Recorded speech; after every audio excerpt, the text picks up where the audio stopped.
téléspectateurs, chers frères et sœurs de la Guadeloupe, de la Martinique, de la Guyane et aussi bien du monde entier que nous suivez sur onction.com. Onction.com, c'est le premier site mondial des Antilles avec 17 000 abonnés, avec plus de 50 000 visites à 80 000 visites chaque mois. Nous sommes le site le plus visité des Antilles françaises. Si vous avez le temps pour écouter la parole de Dieu et voir des vidéos, allez-y sur onction.com, simplement, vous serez bénis. Alors j'ai une grande joie, comme on peut dire en créole, moi-même content d'être aujourd'hui là, en direct de la Guadeloupe, pour parler aux autres de la parole de Dieu. Yo soy muy contento de estar aquí para hablar con vosotros de la palabra del Señor, porque yo creo que la palabra de Dios es maravilloso y la persona que tienes la palabra, tienes todos en la palabra, porque todos fuiste creada con la palabra. Yo va te dar una conclusión de esa predicación en español. I'm very happy to be with you this morning. I know that I forget my English because when I start to study Spanish, when I use Spanish, I lost many words, English words. It's the reason that now it's very difficult for me to preach also in English. But there is no problem. I will try with some error, but it's not a problem. I want only to you to understand what about I'm talking now. Voilà, je suis bien blindé contre le chikungunya. J'ai mis mon bandage anti-venin chikungunya. Apparemment, ça marche. Alors, je suis ce soir à Bergevin en face des caches à faire. Je suis ce soir à Bergevin en face des caches à faire. Venez écouter la parole de Dieu et venez recevoir l'onction. Voyez, la parole de Dieu, ce n'est pas des discours. Nous ne sommes pas des théologiens, mais nous sommes des gens qui marchons avec Jésus-Christ. Si vous avez besoin d'être nourris par la parole et aussi de recevoir quelque chose de la part de Dieu, venez ce soir à 19h, à 18h30 à Bergevin face à Cachafer, je serai là. Et demain matin à 9h30, toujours à Bergevin face à Cachafer. Et à 7h30 à Moule, au bourg de Moule, en face de la CAF, dans l'église ACRJC. Et je serai aussi, pour ceux qui veulent m'écouter et me suivre, actuellement je suis à Paris, à Draveil, aux 12 rues des Châtillons, Draveil. Vous pouvez y accéder par le RER-D, la ligne D, et vous y arrivez par à la gare de Givisy. Et si vous avez une voiture, vous tapez GPS, 12 rue des Châtillons, Draveil. Mais ne confondez pas notre bâtiment avec la mission chrétienne. Il y a une mission chrétienne qui est juste avant nous. Nous, c'est après un grand portail blanc. C'est là où Bishop Eli à Paris est en train d'allumer le feu et de déranger la sorcellerie et les francs-maçons. Amen. Et le lundi, je suis à Martinique. Le lundi, je suis à Martinique. Si vous voulez recevoir un miracle de Dieu, venez le lundi à Martinique. Je suis juste derrière la Péire, à la zone industrielle de Cocotte, à Ducos, jusque derrière la Paire, Ecomax, derrière le rond-point. Vous voyez la rue derrière la Paire. Je suis là, il y a une descente. Venez écouter la parole de Dieu. Mais aujourd'hui, nous allons parler, je vais vous faire un petit résumé de ce que nous avons partagé depuis 2 jours, depuis mercredi, jeudi, vendredi. nous sommes en train de partager des enseignements puissants. Le sujet principal que nous développons, c'est comment expérimenter la gloire de Dieu. Comment expérimenter la gloire de Dieu. Nous avions constaté qu'il y a des chrétiens qui tournent en rond. Il y a beaucoup de chrétiens qui n'avancent pas dans leur vie spirituelle. Ils prient pour le même problème. Depuis leur conversion, 5 ans, 10 ans, 20 ans, ils sont toujours en train de lutter avec les mêmes démons. Ils sont toujours en train de combattre le même problème sans jamais vivre la gloire de Dieu. Et c'est quoi la gloire de Dieu? La gloire de Dieu, c'est le salut pour ton âme. La gloire de Dieu, c'est la guérison pour ton corps. La gloire de Dieu, c'est la prospérité matérielle. À part les hypocrites qui disent que l'argent ne leur intéresse pas et qui ont des sous dans leur compte en banque, je ne crois pas quelqu'un qui est honnête va dire que l'argent n'intéresse pas. Tout le monde a besoin d'argent pour vivre. Mais l'argent ne doit pas être notre priorité. Mais nous avions besoin. Si je passe à Canal 10, c'est parce que je paye. Ne pensez pas que l'évangile va être propagé sans argent. Alors j'aimerais vous expliquer quelque chose. La gloire de Dieu, c'est la santé. Car par ses meurtrissures, Jésus t'a guéri. La gloire de Dieu, c'est le pardon pour tes péchés. Parce que son sang avait coulé afin que tu sois pardonné. La gloire de Dieu, c'est la paix dans ton cœur. Et c'est la joie. Et c'est le miracle. C'est des prédictions prophétiques. La gloire de Dieu, consiste à ce que tu vives le plan parfait de Dieu pour ta vie. Et quand je parle de la gloire de Dieu, je vais dire simplement que Dieu désire que vous soyez heureux. Comme dit David, le bonheur et la grâce m'accompagneront tous les jours de ma vie. Le bonheur et la grâce m'accompagneront tous les jours de ma vie. Il faut que chaque jour que tu te réveilles, tu puisses dire, oh, que c'est beau la vie. Chaque soir que tu dors, tu dis, oh, que la journée a été merveilleuse. Mais combien de gens vivent des angoisses, vivent dans le stress, vivent dans la peur du lendemain. Il y en a même quand ils dorment, ils disent, si je pouvais ne plus me réveiller, si ce sommeil devait s'éterniser, tellement que la vie est devenue une angoisse. Et les couples se déchirent. Oh, la plupart des jeunes filles, quand tu étais une petite fille, tu avais acheté une poupée, et cette poupée n'était qu'une projection de toi-même dans le futur. Et tu as marié la poupée avec un poupée masculin, et tu rêvais d'un mariage. En général, les jeunes filles jouent à la poupée parce que c'est une manière d'exprimer leurs rêves du futur. Et une fois que tu grandis, tu n'as pas rencontré ce prince charmant, tu n'es pas devenu cette poupée Barbie que tu rêvais, tu n'as pas réalisé tes rêves, tu t'es réfugié derrière des films à série. Parce que tes rêves, tu ne les as pas vécus. Tu préfères entretenir ces rêves au travers des films à série. C'est la raison pour laquelle tous ces épisodes américains à série ont du succès énorme dans notre société actuelle, parce qu'il y a beaucoup de gens désabusés. Mais la parole de Dieu dit, fais de l'Éternel tes désirs. Il te donnera ce que ton cœur désire. Oh mon ami, Dieu peut réaliser tes rêves. Je suis venu ce soir pour te dire, tu peux vivre la gloire de Dieu. Ton rêve peut ressusciter. Il est hors de question que tu meurs avec tes rêves.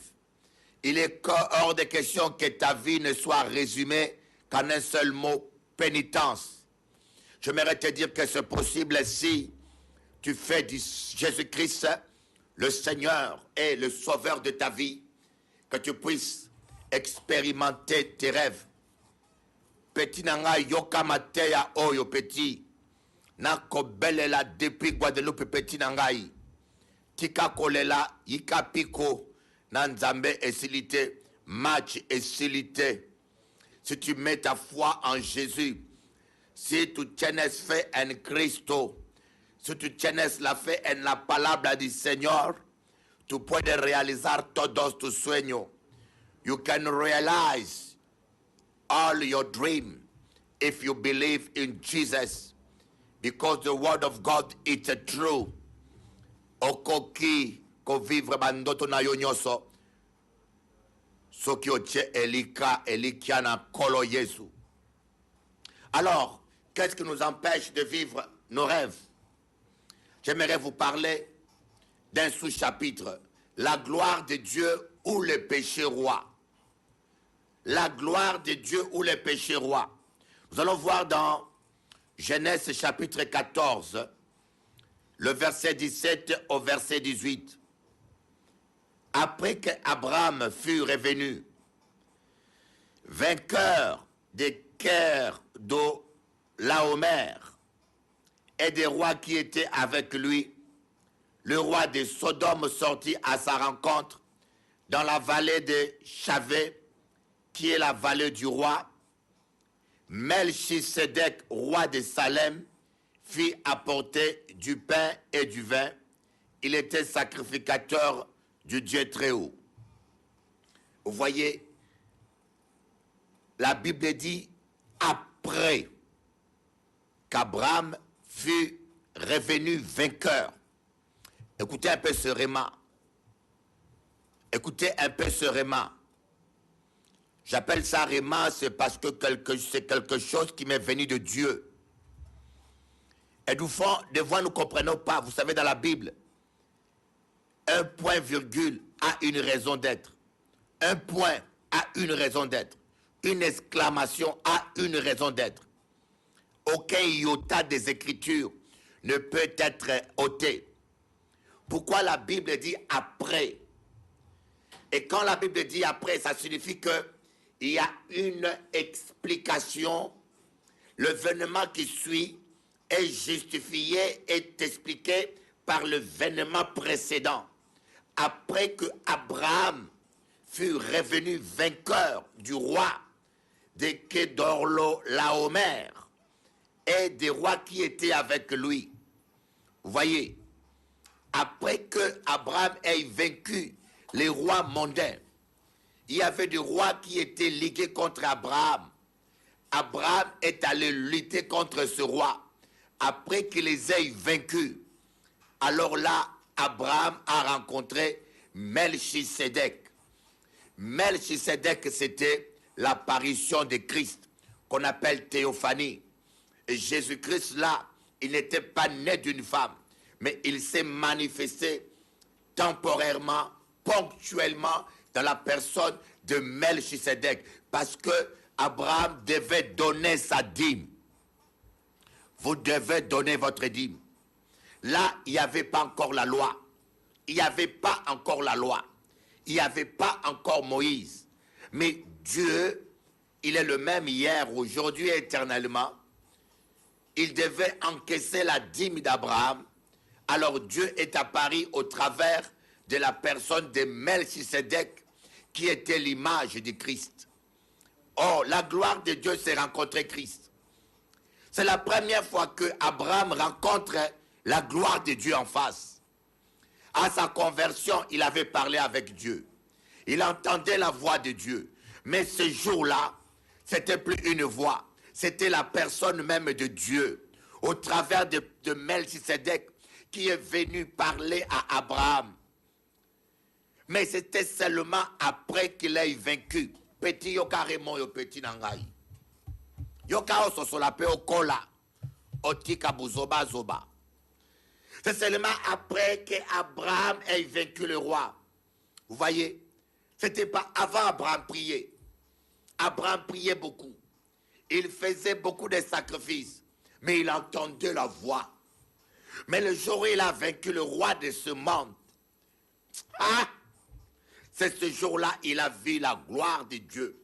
Il a rencontré Melchisedec, Dieu en personne, le Fils de Dieu qui est venu avec le pain qui symbolise sa chair et avec le vin qui symbolise son sang. C'était une préfiguration de la Sainte Seine. C'était un événement prophétique qui annonçait la venue de Jésus-Christ.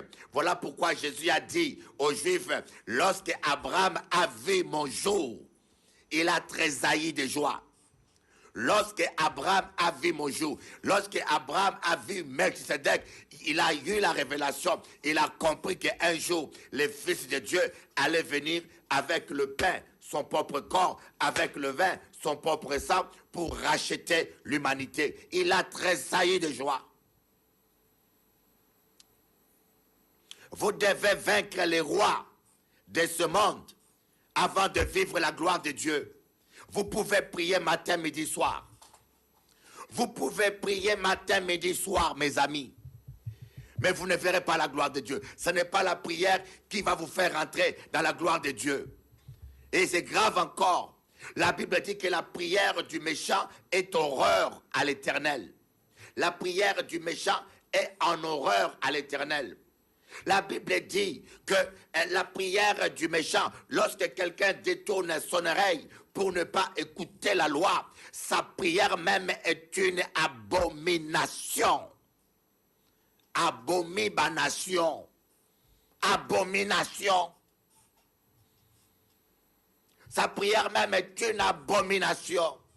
Donc ce n'est pas la prière qui va vous donner la gloire de Dieu.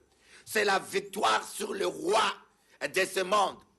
La victoire sur la colère de ce monde. La victoire sur la jalousie de ce monde.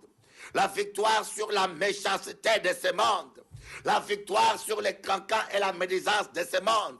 La victoire sur la méchanceté.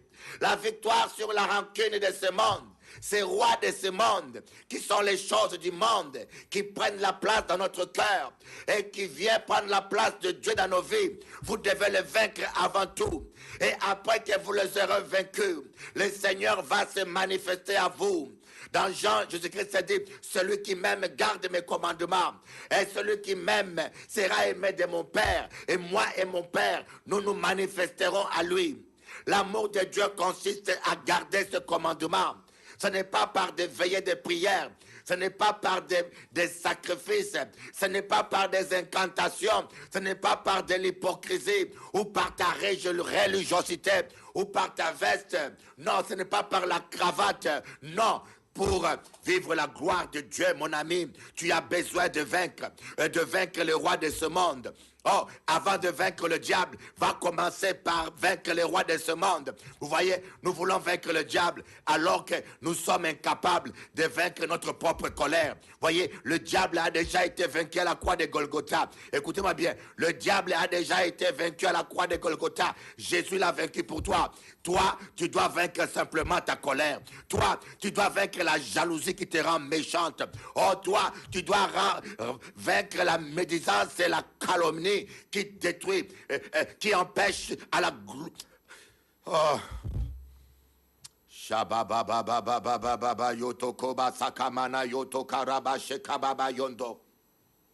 Petit yokana lilobo petit. Tikama kelele yokali loba petit. Tu as besoin d'écouter la parole de Dieu. Tu as besoin de vaincre les rois de ce monde. Et nous voyons dans Ésaïe chapitre 6, le verset 1, un deuxième verset qui vient confirmer l'année de la mort du roi Osias. Et j'ai vu le Seigneur assis sur un trône très élevé et les pans de sa robe remplissaient le temple. Des séraphins se tenaient au-dessus de lui. Ils avaient chacun 6 ailes, 2 dont ils se couvraient la face, 2 dont ils se couvraient les pieds, et 2 dont ils se servaient pour voler. Ésaïe chapitre 6, le verset 1. L'année de la mort du roi Osias, j'ai vu le Seigneur assis sur un trône très élevé. Et les pans de sa robe remplissaient le temple.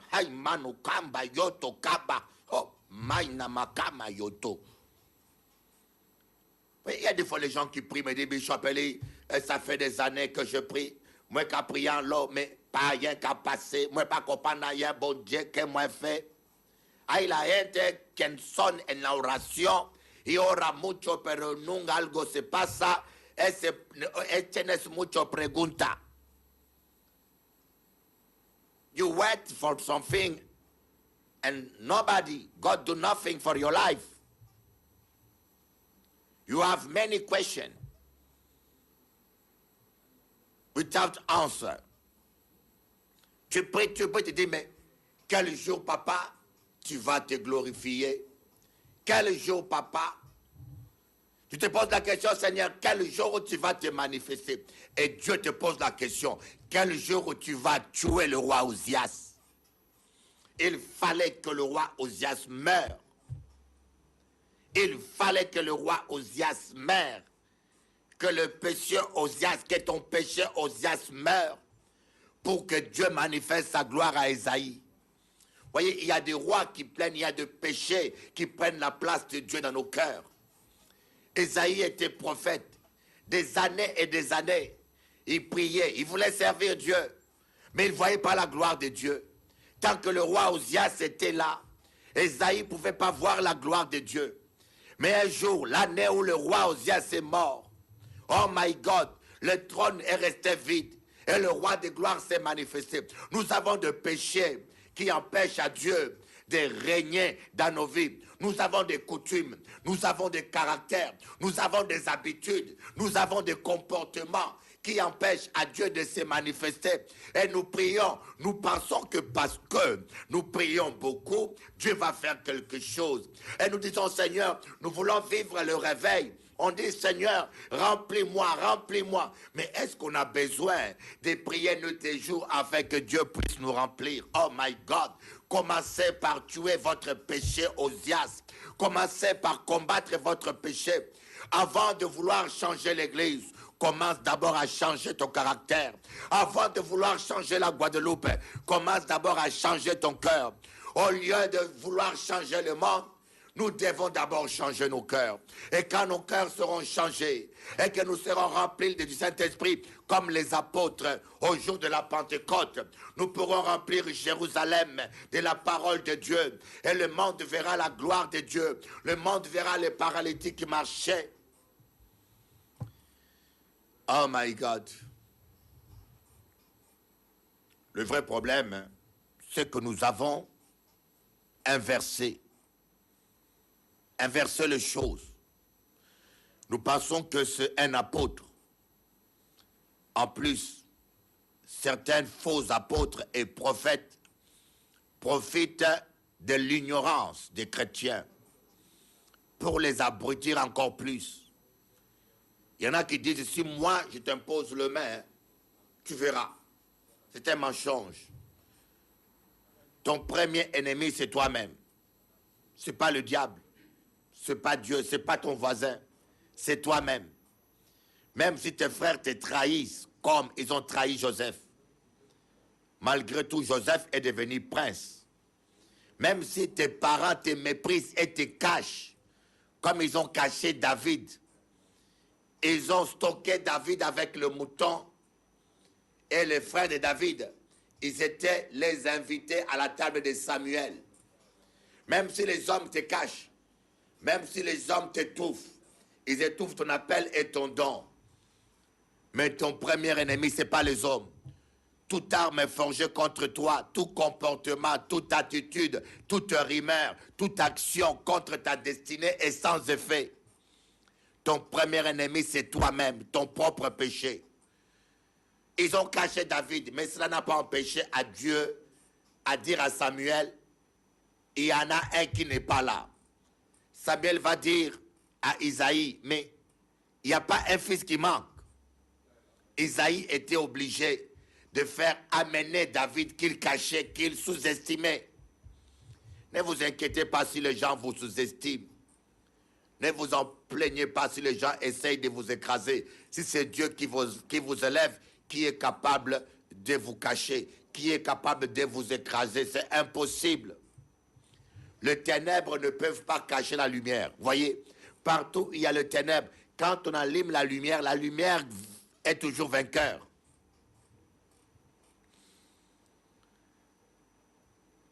Vous voulez vivre la gloire de Dieu. Des fois, nous accusons le diable Comme on dit, les chrétiens aiment être irresponsables. Ah, c'est le diable qui m'a fait ceci. C'est les gens qui bloquent ma vie. C'est les gens qui m'empêchent. Ce n'est pas les gens, c'est toi-même. Ce n'est pas les gens.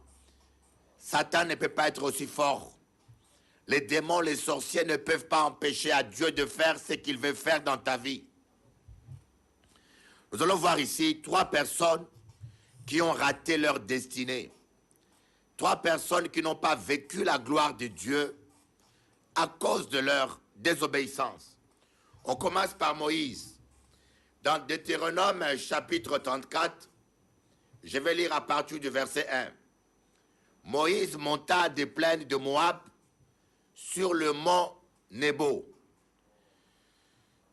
au sommet du Pisga, vis-à-vis de Jéricho.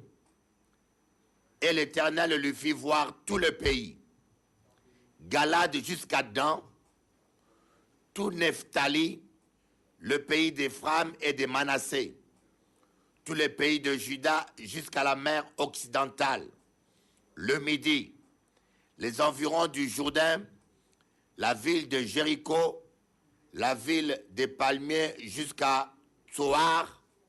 L'Éternel lui dit, c'est là le pays que j'ai juré de donner à Abraham, à Isaac et à Jacob en disant, je le donnerai à ta postérité. Je te l'ai fait voir de tes yeux, mais tu n'y entreras point. Je te l'ai fait voir de tes yeux, mais tu n'y entreras pas. Il y a une doctrine grave que moi j'appelle la doctrine de l'impunité. Une doctrine grave qui est antibiblique, la doctrine de la grâce excessive que certains pasteurs évangéliques prêchent. Une doctrine qui vient des États-Unis, qui veut dire que les péchés n'ont pas de conséquences. Quand on demande pardon à Dieu, il pardonne, il n'y a pas de conséquences. Mais la Bible dit que Dieu punit l'enfant qu'il aime. Dieu punit, il y a des conséquences. Voilà Moïse, un homme qui a parlé avec Dieu face à face. Dieu va dire à Israël, lorsque vous aurez des prophètes, mais il n'y en aura pas comme Moïse. Car avec Moïse, je parle avec lui, je traite avec lui face à face. Par contre, les autres prophètes, je vais leur parler par le songe. Mais il n'en est pas ainsi de mon serviteur Moïse. Donc Moïse a vécu des choses extraordinaires. Il a manifesté des miracles que peu d'hommes sur terre peuvent prétendre. Je ne crois pas qu'il y a des gens qui ont fait des aussi miracles grandioses comme Moïse. Imaginez-vous une mer comme la mer Rouge. Moi, quand je vais à la plage, je vois la mer, je vois l'océan, la mer de la Caraïbe, et j'imagine Moïse en prenant un bateau et fouetter l'eau. Et la mer s'est ouverte en deux. Et le peuple de Dieu a traversé la mer. C'est extraordinaire, ces miracles. Mais la Bible va dire que ce Moïse, malgré ses miracles, malgré ses rencontres surnaturelles avec Dieu, un homme qui était habitué à vivre dans l'intimité avec Dieu, il n'est pas entré dans la terre promise à cause d'une désobéissance. Mes frères et sœurs, faites attention. Moïse avait comme destinée entrer avec le peuple de Dieu dans la terre promise. Mais Dieu lui a dit, tu verras seulement, mais tu n'entreras pas. Mes amis, ne pensez pas que vous pouvez pécher chaque jour et demander pardon, et parce que Jésus va vous pardonner, qu'il n'y aura jamais de conséquences. Voilà pourquoi certains chrétiens aujourd'hui se comportent n'importe comment. C'est tellement grave, et certains vont jusqu'à blasphémer contre le Saint-Esprit. On ne vous a jamais dit que le blasphème contre le Saint-Esprit est impardonnable.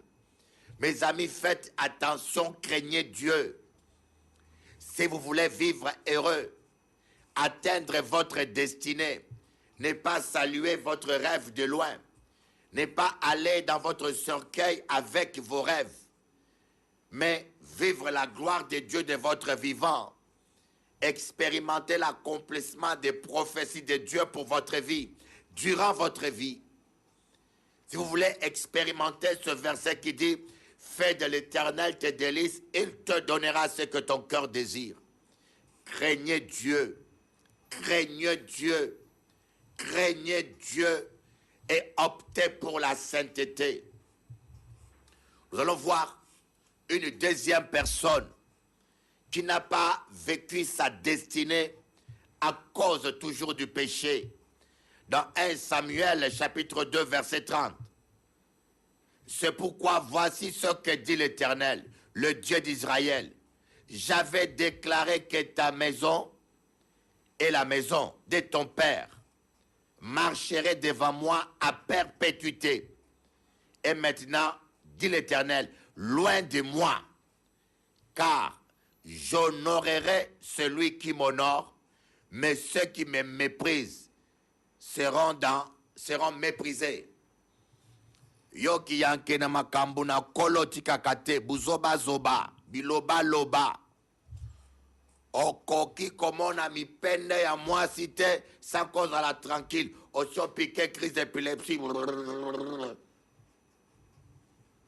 et bongo zokosa batunda bible na yo ndoki ndongolo miso bongwama repentez-vous car le Seigneur revient bientôt. Repentez-vous et produisez du fruit digne de la repentance. Dieu avait dit au sacrificateur Élie, ta maison va me servir à perpétuité. La maison de ton père, ta maison et la maison de ton père va me servir à perpétuité. Et Dieu a changé d'avis. Parce que le sacrificateur Élie laissait ses enfants coucher avec les filles qui venaient au temple.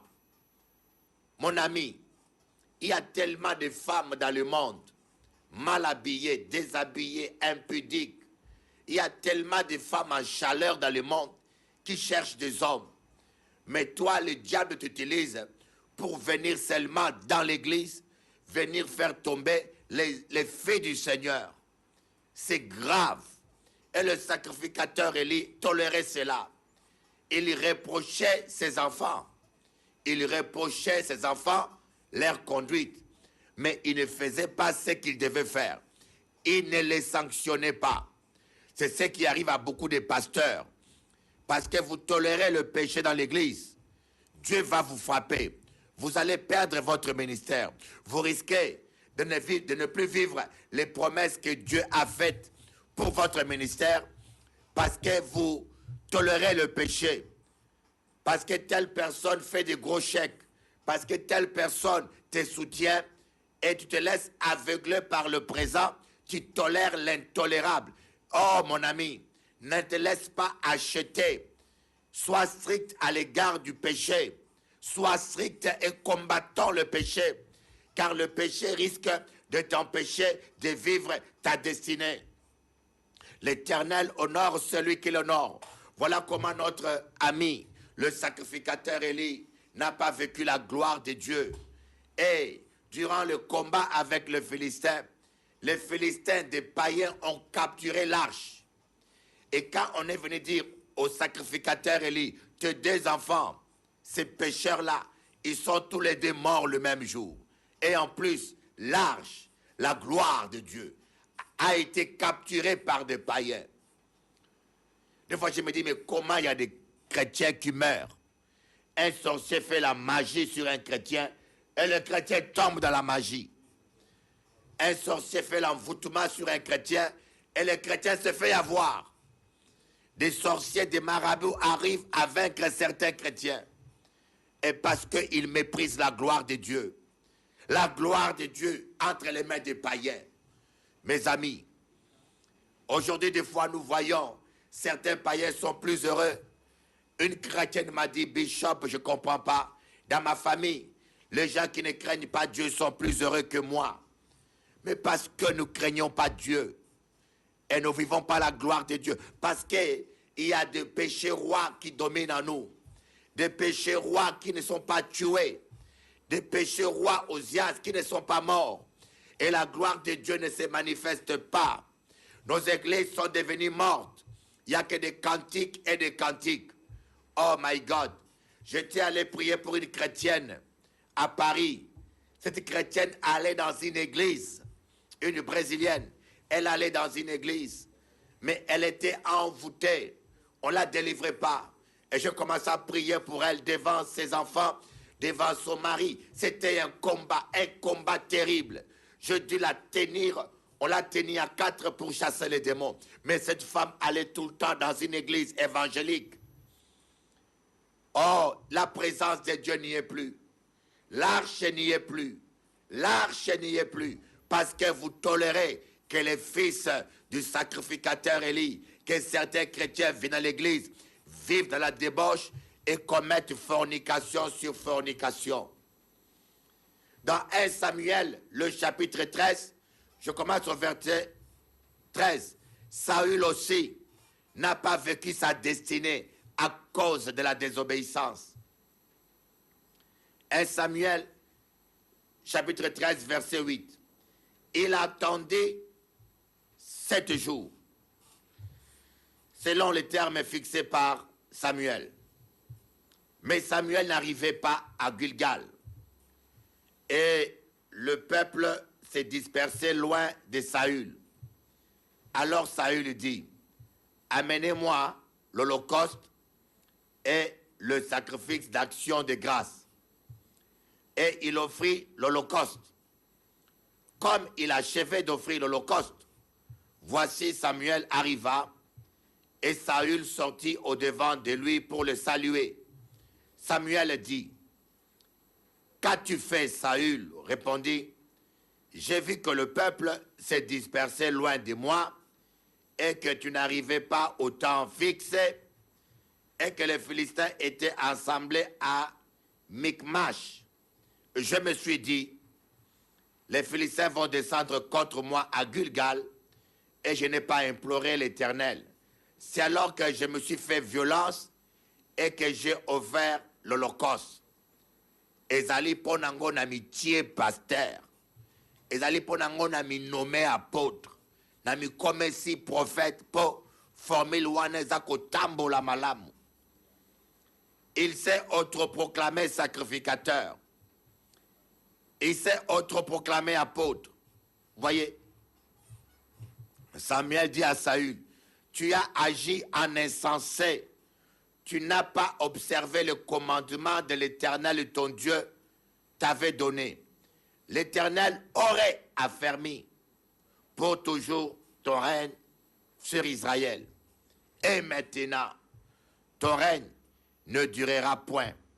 L'Éternel s'est choisi un homme selon son cœur, et l'Éternel l'a destiné à être le chef de son peuple, parce que tu n'as pas observé ce que l'Éternel t'avait commandé. L'Éternel s'est choisi. Tu aurais affermi, ton règne aurait été affermi pour toujours. Donc ça veut dire que si Saül était dans l'obéissance, son règne aurait été affermi pour toujours. Mes amis, nous détruisons notre destinée. Voyez, le péché de Saül, c'est d'avoir prié. C'est d'avoir prié. Prier dans la désobéissance, c'est grave. Servir Dieu en dehors de son plan, c'est grave. Les gens pensent que parce qu'ils prient, on peut prier, prier, n'importe comment. Ne servez pas Dieu dans les désordres. Et quand je vois tous ces pasteurs antillais, congolais, africains, ivoiriens, tous ces pasteurs qui prennent des ministères comme des médaillons, qui se autoproclament pasteur. Demain, il est prophète. Après-demain, il est apôtre. Après-demain, il est bishop. Après-demain, il est archibishop. Ce n'est pas le titre qui fait l'homme. C'est l'homme qui fait le titre. Mes amis, craignons Dieu. Si vous voulez vivre votre destinée, si Dieu vous appelle à être diacre, restez diacre. Si Dieu vous appelle à être ancien, vaut mieux être un bon ancien et aller en ciel que d'être un mauvais bishop, un mauvais apôtre et finir dans l'enfer. Ne courez pas derrière les titres. Cherchons simplement à vivre ce que Dieu a prévu pour nous. Voilà un peu l'enseignement que j'ai voulu partager avec vous. L'enseignement que nous avions partagé le jeudi, vendredi et le samedi. Je vais vous expliquer les méthodes qui déclenchent la gloire de Dieu. Ce soir, venez écouter les différentes méthodes, les différentes manières dont on peut manifester la gloire de Dieu. Comment expérimenter la gloire de Dieu? Le monde viendra à Jésus s'il nous voit bénis. Le monde s'intéressera à notre évangile s'il voit la gloire de Dieu en nous, s'il voit la main de Dieu. Mais tant que les païens verront que la seule différence qu'il y a entre les chrétiens et eux, c'est seulement les fréquentations. Et ils vont samedi en boîte de nuit et que nous allons dimanche à l'église. Mais dans la vie de chaque jour, nous sommes tous des malheureux, nous sommes tous des divorcés, nous sommes tous en guerre, nous sommes tous dans la pauvreté, dans la misère, ou parfois pire. Comment seront-ils attirés? Voilà pourquoi, moi, Dieu, moi, qui expliqué ce temps-là, il faut nous remettre les autres en question. J'aimerais te dire, mon ami, Dieu a un plan merveilleux pour toi. Moi, Vlo, regarde-moi en face. Petit fungola mi sutalanga liboso. Tika ki yankenayo. Tika ki yankenayo nguruba makamanzambe.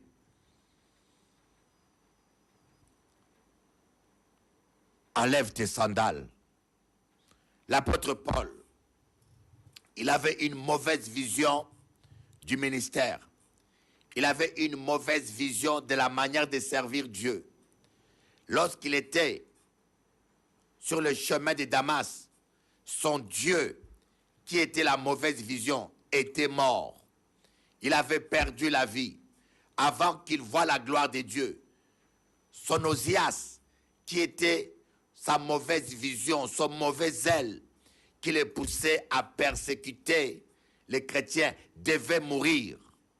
C'est seulement après cela qu'il a pu vivre la gloire de Dieu et entrer dans sa vraie destinée.